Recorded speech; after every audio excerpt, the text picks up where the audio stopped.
saya mau buktikan, ini bukti yang saya alami sendiri.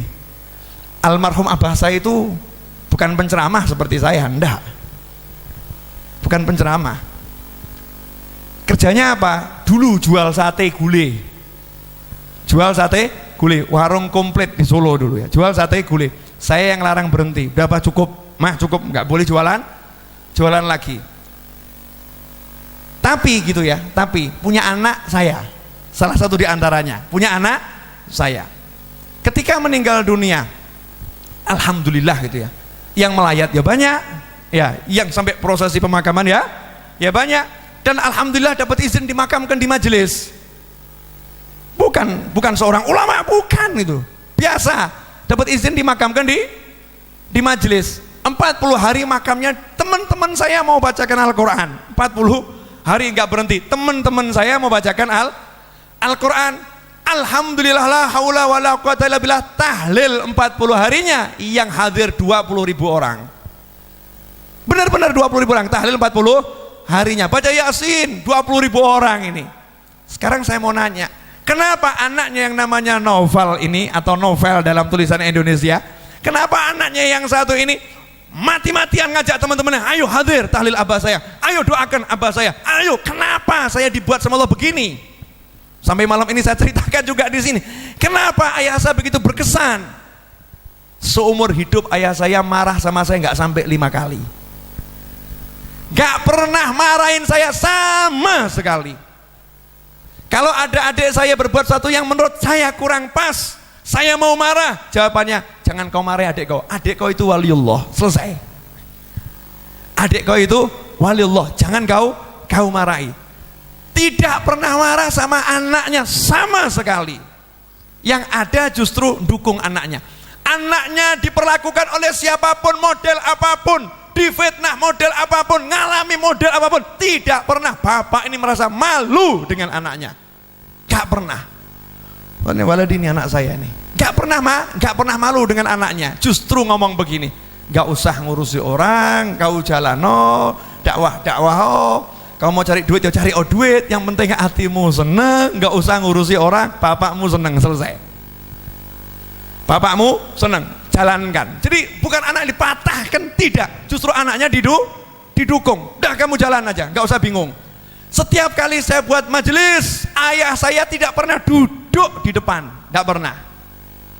Mau yang datang majelisnya 80.000 orang, saya buat di alun-alun Solo, 80.000 orang, cari abah saya di depan, tidak ada. Teman-teman saya semua pengen di panggung, pengen lihat orang. Abah saya di mana? Di parkiran, bantu parkir, di tengah-tengah puluhan ribu jamaah di bawah itu lihat anaknya. Kenapa? Lebih suka melihat anaknya dari jauh dan membantu mengamankan majelis anaknya dan menyapa orang-orang yang di bawah, dan tidak ada seorang pun yang tahu kalau itu bapak saya. Dan dia ngomong, saya abahnya Beb Novel. Enggak ada, sama sekali tidak. Hidupnya di rumah bagaimana? Sederhana. Saya pulang pengajian sekarang yang paling saya kangenin, kalau saya pulang tiap malam kan saya pergi ceramah, itu kalau saya pulang ke rumah buka pintu, abah saya mesti udah nyambut. Kenapa? Hampir tidak pernah tidur di kamar, tidurnya di lantai atau di kursi, di lantai atau di kursi. Begitu pintu saya buka gitu ya, bangun, ternyata belum tidur ya, cuman apa, rebahan. Kalimat yang muncul dari mana malam ini? Setelah saya jawab, Gahwa mau ndak? Mau kopi ndak? Mau bah? Jalan ke dapur, masak air panas, ambil cangkir, ambil lepek, ambil tutup cangkir, kasih kopi, kasih gula, sok air panas, diaduk, kasih tutup rapi, bahkan dikasih beri nampannya, kemudian diserahkan. Gahwa jahiz, kopinya udah siap. Terus saya duduk, saya minum. Apa habis? Gak mungkin habis saya seruput. Wah enak bah kopinya enak. Terus saya masuk kamar, tidur. Bangun tidur subuh, buka pintu, laki-laki nawari kopi. Siap Beb, siap Beb, saya manggil suka Beb bukan Mbah, siap Beb begitu ya. Gahwa royit, buatkan kopi ke dapur untuk dirinya, untuk istrinya, dan teh untuk dirinya sendiri. Teh untuk dirinya, kopi untuk istrinya, dan kopi untuk anaknya ini. Nih kopi, udah minum. Tiap hari seperti itu. Anak mana yang nggak jatuh cinta? Anak mana yang nggak jatuh cinta? Pasti jatuh cinta tuh anaknya. Dimarahin nggak pernah, dilayanin. Disuruh berhenti, Pak jangan Pak, sudah tak buat sendiri. Nggak mau. Sampai ibu saya itu karena nggak enak kan dibuatkan terus gitu kan ya. Sampai ngomong begini, kopimu tuh nggak enak. Tak buat dewe, jangan dibuatkan. Kopi buatanmu tuh nggak enak, tak buatkan aku. Tapi ya tetap dibuatkan sama abah saya. Enak nggak enak dibuatkan. Padahal kopi buatan ayah saya enaknya luar biasa. Di dapur kalau ada korah-korah isa-isa tuh, cangkir, piring, apapun yang belum selesai dikerjakan, malam hari, siang hari, sore hari pasti bersih. Abah saya yang isa-isa dan korah-korah. Naik ke lantai 2, lihat di tempat kotoran pakaian, ada pakaian mantunya, pakaian anaknya, pakaian istrinya, pakaian cucunya, belum dicuci, langsung dicuci sendiri sebelum ada mesin cuci dan setelah ada mesin cuci. Pagi-pagi subuh tinggal laporan sama istrinya, sama menantunya, itu yang di atas sudah tak cuci, udah tak jemur, nanti jangan lupa dientasi, selesai. Kalau pulang dilihat belum dientasi, ditaruh, terus laporan, sudah tak entasi. Tidak usah naik ke atas, karena naik kan capek gitu ya. Gak usah naik, sudah tak entasi. Saya mau nanya, anak mana yang gak cinta sama bapak model begini? Saya punya mobil, saya alhamdulillah majelis besar, bangunan besar 1.800 meter, untuk musolanya 3 lantai, luasnya 400 meter 3 lantai, kemudian kamar-kamar banyak, insya Allah gak kalah sama kamar hotel, full AC, kamar mandi di dalam. Abah saya itu tidak pernah mau memanfaatkan semua fasilitas itu, pilih tidur di rumah sendiri di kursi. Makanya saya tidak pernah tidur di majelis ya, kecuali kalau terpaksa ada tamu. Selalu saya pulang ke rumah, tidur di rumah bersama abah ibu saya di kamar ukuran 3x3 dengan 3 anak, kumpul jadi 1 5 orang tuh, delosor bareng seperti bandeng dijajar gitu. Itu asyiknya luar biasa karena dekat sama orang tua. Dan begitu loh, hasilnya apa? Anak ini kaget gitu, ya Allah, ternyata abah saya ini luar biasa ya sama anaknya. Akhirnya apa? Akhirnya tiap saat, terutama setelah meninggal dunia, cinta ini bukan kurang, cintanya nambah itu, cinta nambah. Doakan, kirim doa ketemu orang, tolong doakan abah saya, kirim lagi, tolong doakan abah saya, begitu terus. Nah secara zahir beliau di alam kubur ini kan dapat kiriman banyak banyak. Dari siapa? Anaknya dan teman-teman anaknya. Karena anaknya bukan karena anaknya, karena dia semasa hidup betul-betul melayani keluarganya. Saya waktu cari ilmu sederhana, saya nyantri di Dalwa itu 6 bulan, nyantri Darul Dakwah 6 bulan. Saya ngenger sama Habib Anis sampai beliau meninggal dunia, 11 tahun kurang lebih. 11 tahun saya ikut sama Habib Anis sampai saya nikah sama cucu pertamanya ya, jadi 11 tahun, lama itu. Nah abah saya waktu nganter saya ke Darul Dakwah sama saya naik bis orang 2 ke Dalwa tuh, naik bis.